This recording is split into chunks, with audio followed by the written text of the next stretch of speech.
Hi everybody, this is Joshua Kirk back with you guys once again on YouTube, and now it's time for episode 33 of Album of the Day, and it's close to the end of June, and then soon my next album review after this one will be in the beginning of July, sometime around, I think it's going to be like Saturday, July 5th, the day after the 4th of July, and it's time for a review in which today's review is a review that I hope all of you are excited for. I'm going to review an artist that I'm pretty sure every music fanatic loves, Arcade Fire. Arcade Fire is a band that formed in 2001. Its core members grew up in Texas but then moved to Montreal, and Montreal is where the band is from. So they're a Canadian indie rock band that exploded on the scene in 2005 with their 2004 debut album Funeral. Funeral was Arcade Fire's debut album Funeral was released on September 14th, 2004, but it didn't really explode and get a lot of success until 2005 when the album started selling millions of copies. And the cool thing about Arcade Fire is that they are pretty successful. They are pretty popular. They're like mainstream popular now, but at the same time they still got that independent status. I mean, they're signed to an independent label called Merge Records, which is the label for lots of great people like Neutral Milk Hotel, of course everybody loves Neutral Milk Hotel, and maybe I might do a classics review of In the Aeroplane Over the Sea by Neutral Milk Hotel. She and Him, which is a collaboration between famous actress and singer-songwriter Zooey Deschanel and singer-songwriter and great musician M. Ward. Lots of people like that are on that label, so yeah. I'm here to review Arcade Fire's second album, which was released on March 6th, 2000. I don't know. I think this album was released on March 6th, 2007. The album is called Neon Bible. Once again, released on Merge Records, and this is called Neon Bible, although you can't see the album title or the name of the artist on the cover. It's just a picture. I know some people get a little turned off when the album art's just a picture, but me personally, I think this is actually pretty cool. So, yeah, it doesn't bother me if the album art just has a picture and doesn't have the name of the artist or the name of the album. But anyway, here's the cover. Top, bottom, spine, the other spine, and the back. The songs on here are Black Mirror, Keep the Car Running, the title track Neon Bible, Intervention, Black Wave / Bad Vibrations, Ocean of Noise, The Whale in the Lighthouse, Antichrist, Television Blues, which is in parentheses, Windowsill, No Cars Go, which is an older track from Arcade Fire's 2003 self-titled EP, just re-recorded for this album, and My Body is a Cage. And ignore my drum snare in the background. It's just, vibrating there because I do have a snare drum in the house. But anyway, like I have a snare drum in my house, but anyway, aside from that, I'll show you the album packaging. Really cool artwork on this. Here's what it looks like without that slip cover. Here's the front of it, the spine, the other spine, and the back, which doesn't have any track listings or any of that stuff. But, thankfully it does show the track listing on the back of this slipcase, thankfully, so that way you know what tracks are on it. And I forgot to mention my t-shirt. I'm wearing a t-shirt for a band I really like, that I'm pretty sure most other music fanatics out there really like. The Shins, a great indie rock band from Portland, Oregon. I mean, their album Shoots Too Narrow, released in 2003, is one of my favorite albums of all time. In fact, I think I want to do a review of that. And I have reviewed the Shins before on my channel. On one of my very first episodes of Album of the Day, on episode 2, I reviewed their 2007 album, Wincing the Night Away, which is released 2 months before this album by Arcade Fire Neon Bible was released in March of 2007. Anyway, I'll show you the inside of it.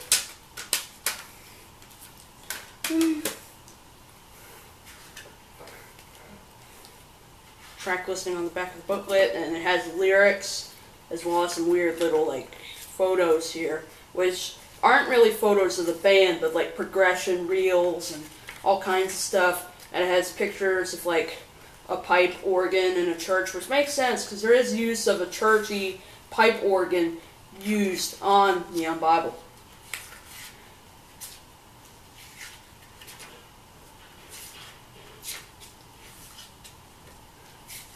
And as you can see, it has like lots of pages because there's like continuum of the lyrics. And in fact, Antichrist Television Blues has tons of lyrics, so there's over 3 pages for that because it's like probably the wordiest song Arcade Fire has done. Because even the longest songs by Arcade Fire don't seem very, very wordy at all.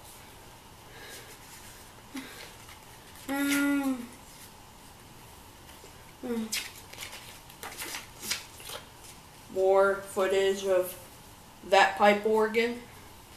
And the pipe organ used on this album is actually, Arcade Fire actually recorded this album in an actual church, and some people at the church gave them permission to use their pipe organ. Because, you know, if you want to play someone's instrument, the best thing to do is get permission before you do it, or otherwise you'd probably get arrested for it if you did it without permission. And then there's the album liner notes and everything.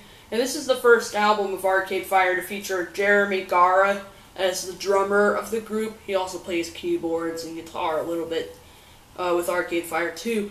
And this is also the first album to feature Sarah Neufeld, who plays violin and sings background vocals as a full-time member, because he just played violin on, because, you know, Sarah Neufeld, she just played violin on the first Arcade Fire album, Funeral, but she was just an additional musician. But now, Sarah Neufeld, she plays violin and sings with Arcade Fire, and she has been a full-time member, but now it's the 6 guys in the band. But it seems Sarah Neufeld has kind of come back to that additional, like, musician thing, just playing violin, keyboards, and singing. And there's the track listing on the back.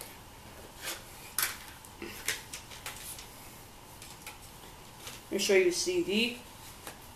It's a clear CD except for the little artwork around it, which is pretty simple, not too much to it, but, you know, cool artwork on this album. And then there's like more progression reels going on in the stuff behind the, you know, like all this stuff behind the disc, the CD.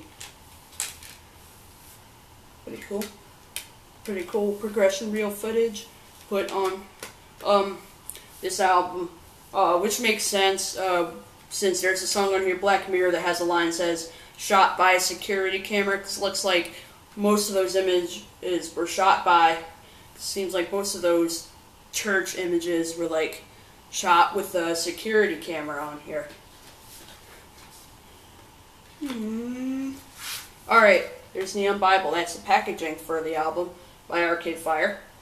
Let's move on to the tracks on here.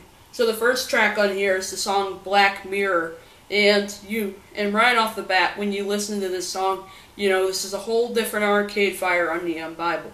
Sure, it has some of the things from Funeral that make Arcade Fire sound like Arcade Fire, but just there's a lot more kind of modern elements. Like, I wouldn't say like mainstream elements, but like there's a really modern feel to this album. So this is a more mature album by Arcade Fire. It's like Black Mirror is a little more, it's like darker and more mysterious than anything off of Funeral. It starts out with this weird little synthesizer kind of effect, and then coming in there's this really dramatic piano paired with an acoustic guitar and some drums. And then slowly coming in, there's Win Butler's voice, which Win Butler has such a distinctive voice. I mean, if you listen to Funeral, he's got a voice like no other when it comes to singing. And he's a pretty powerful guy. I mean, later, like by the 3rd verse, when Butler gets all powerful with his vocals, it just makes it sound just incredible. Sure, I do miss the funeral tunes where when Butler was like screaming into the mic here and there, but he still succeeds on the vocal performances on here and on pretty much anything by Arcade Fire. And then coming in, there's Regine Chassing's nice harmony voice coming in, and then it just keeps building up as the song progresses on. Gets a little bit of guitar, gets a little bit of electric guitar in there. Like, it gets a little bit of electric guitar in there, and a string section, and I think I heard like a clarinet or a bassoon in the background. If I do, nice. In fact, there is like an 8-piece brass section accompanying Arcade Fire on this album, so I hear like a clarinet or a bassoon or something like that in the background too. And then there's a little bit of French lyrics in here. Like, Arcade Fire is one of those bands that can do something unique, adding French lyrics to an American rock song. Like, using French lyrics in rock music can be a little hard, but, since Regine knows a lot of, French language, some of that is used on there with the words "Un, deux, trois, mirror noir." Sorry if I pronounced it wrong, but when those words come in, you can tell that like Arcade Fire kind of does something unique and adds French lyrics to kind of an American rock song like this. And then coming in, there's a harp in here too, like a actual harp. Like, there's a harp coming in, which I think sounds really nice in there, although it's kind of in the back, way in the background. Track number 2 is one of the singles off of the album, Keep the Car Running. Oh, and I forgot to mention, Black Mirror is a single, and so is, and I forgot to mention, Black Mirror is a single, and the same thing with Keep the Car Running. Keep the Car Running is a great song. One of Arcade Fire's best songs, like, outside a funeral. It has some really unique instrumentation in it. There's Win Butler playing a mandolin on here, which, when Butler started playing some mandolin on this album, he plays mandolin on a couple of tracks, including this song. And Regine Chassing plays a really expensive kind of string instrument called a hurdy-gurdy, which I think is really unique. So there's lots of really unique instrumentation, so it kind of makes this different from most like poppy singles out there, using the really unique instrumentation in there with the mandolin, and using the really unique instrumentation in there with the mandolin and the hurdy-gurdy on this song. And it's a song about, like, dreaming of the same old city with a different name, and, like, kind of getting tired of, like, being, like, in the same old city every time you dream in your sleep, and, like, you don't know when, something is coming, and, you just have to keep the car running here and there. And plus there's, like, huge gang background vocals on here from, like, some of the other members in Arcade Fire do lots of, like, gang background vocals on this song. Like, you can hear them, like, when they're singing, like, keep the car running. Yeah, like, I love that chorus. Yes. And plus it has a weird little thing going on with the piano. The keyboards on the song are played by Will Butler, and there's kind of this weird kind of tacky barroom kind of feel to the piano on this song too. Track number 3 is the title track of Neon Bible, and this is kind of a simple, quiet piano ballad, which I think this is probably the quietest song Arcade Fire has ever done. It hasn't been played live very much. It has been played on a BBC Radio UK session, and there is a video for Arcade Fire doing kind of an acoustic live version of that song, like on a bus or something like that, with like an acoustic guitar and a Calista and all kinds of stuff like that. Stuff like that. And it starts out with these weird little synthesizer kind of effects, and then coming in there's the acoustic guitar accompanied by this kick drum kind of line. And then coming in there's the real drums, and then like coming in there's a string section, and Win Butler's voice has kind of this echo thing going on with it, like it is on most of the songs. It's not like a real synthetic echo. Instead, it's like kind of a natural echo coming from the microphone. Like you know, I've never heard Win Butler sing this soft on a song until like listening to Neon Bible, the title track off this album. And then there's that really soft, beautiful harmony from Regine, and the string section on it is nice. And it's kind of a song about how there isn't much chance for survival or living if the Neon Bible is true. Which the Neon Bible is not really a real Bible, but kind of I don't really know what a Neon Bible is, but you can kind of relate to the lyrical concept of the song a little bit, although it sounds more made up than real. Track number 4 is called Intervention, and it totally sounds like something you could hear in like a Baptist church or something like that, or a Methodist church. Like whether you're a Methodist or a Baptist, you know, if you listen to this song, it'll probably remind you of being in a church, especially because of the use of the pipe organ on the song. I'm not talking about a harmonium or a pipe organ or an air organ, and I'm not talking about a harmonium or a pump organ or an air organ like what you may hear in a band like Neutral Milk Hotel or something like that, or Fleet Foxes. I'm talking about a real pipe organ like the one you may hear in the church that may make you cry while listening to it. But, you know, amazing that Arcade Fire could use a real pipe organ on this album to kind of make it kind of unique and different from everybody else's music.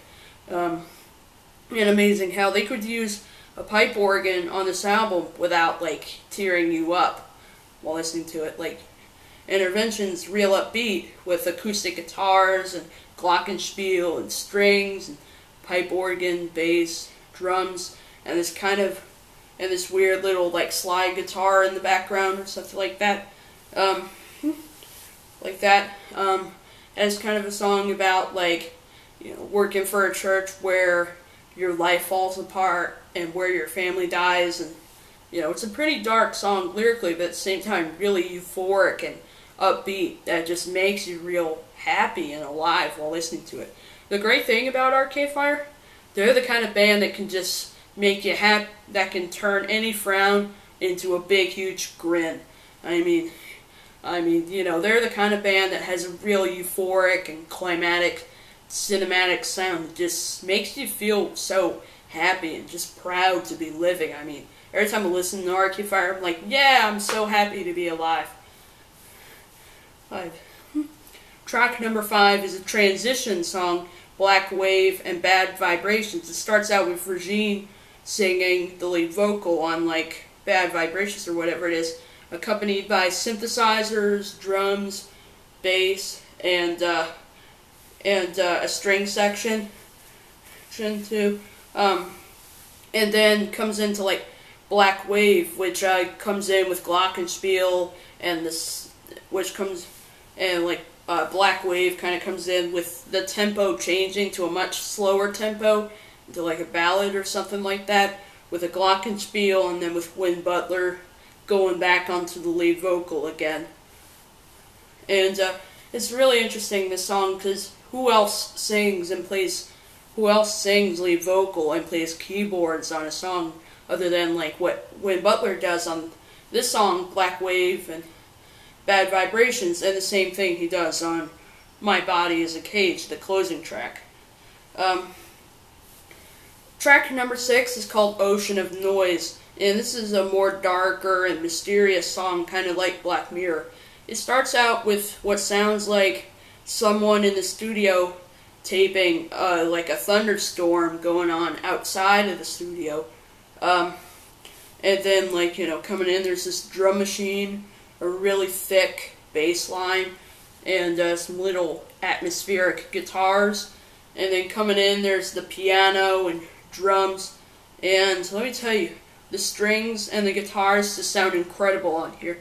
And when Calexico and when Martin Wenk and Jacob Valenzuela of Calexico come in with their trumpets, it really just, makes the song just shine. Like, an incredible song, especially with the guitars, horns, and strings. The horns kind of sound like something I would hear in, like, a mariachi band or something like that in Mexico or something like that. And it's kind of the song about how in our lives we kind of experience this little ocean of violence and noise that's just around us. An interesting thing about the song is how Arcade Fire members switch instruments with, like, Regine on drums and Jeremy Gara on keyboards. And then the same thing on the next track, The Well and the Lighthouse. This song kind of sounds a little bit like Funeral, a little bit. Kind of sounds like a song that was a funeral, except a little more modern, because of course Neon Bible is nothing like Funeral. And that's a good thing, because if you just do the same sound over and over again on every album, people are going to be pretty bored. So I applaud Arcade Fire 100% for, like, just being bold enough and mature enough to do something that sounds like Funeral, but at the same time doesn't sound like Funeral either.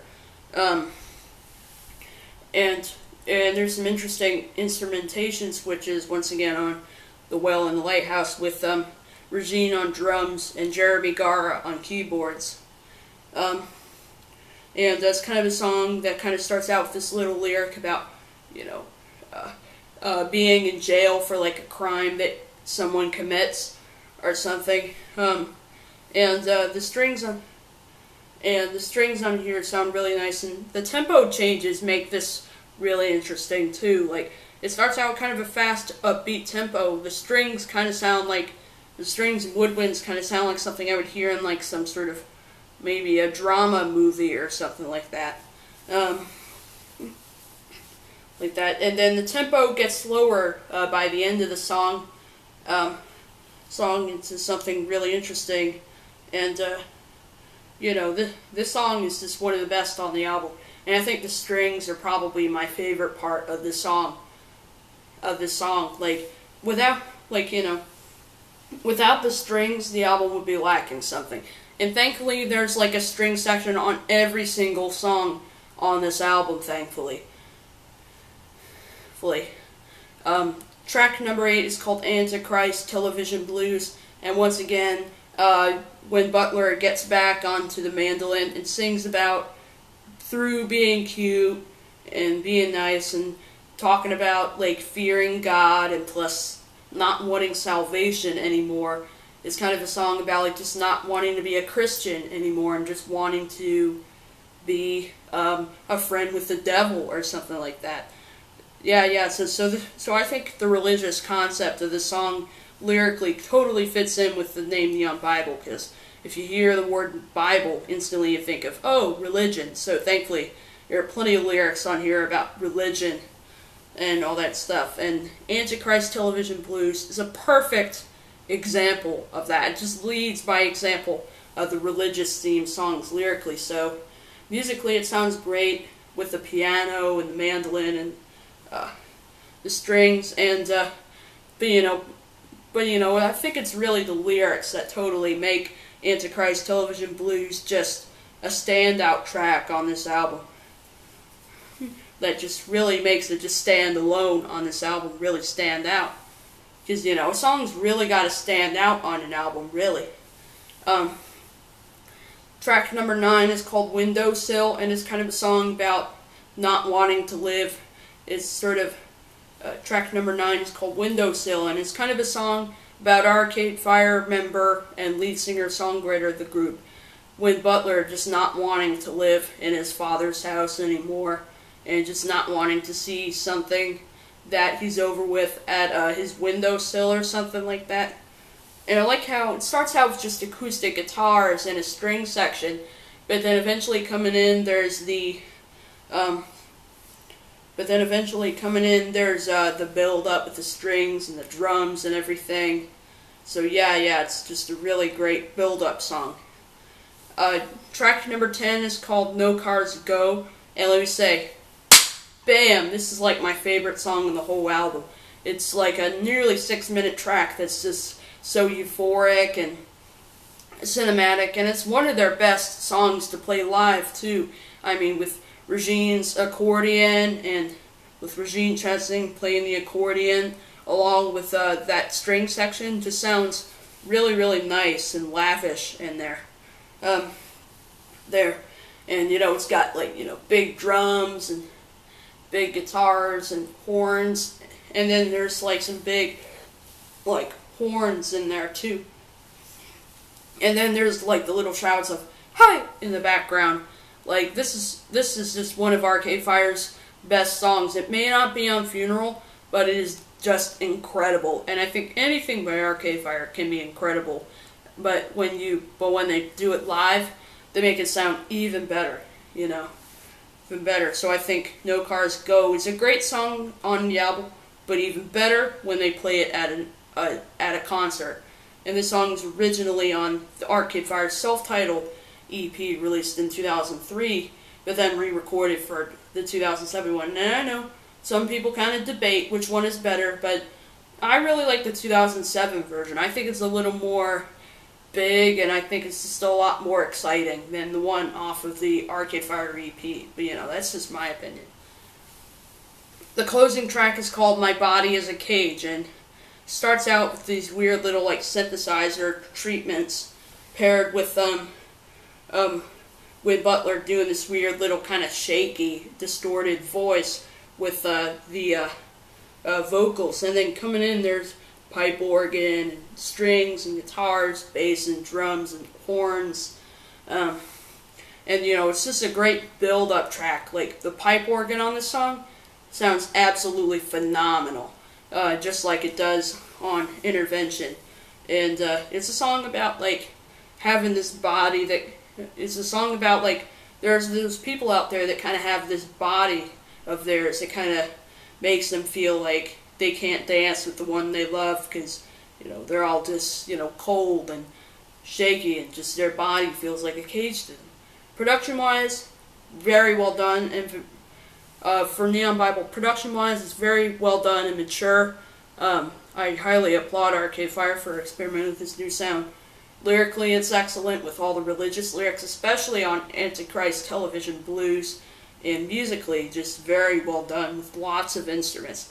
I really like albums with like lots of instruments, because to me, every time I hear a cool instrument in a song, I get excited because I know that they're really being unique. So I really like this album. I really like Funeral, but I'm partial to this one. So I'm going to give this one an 8 out of 10. Let me know what you guys think of it in the description, and I'll see you in review number 34.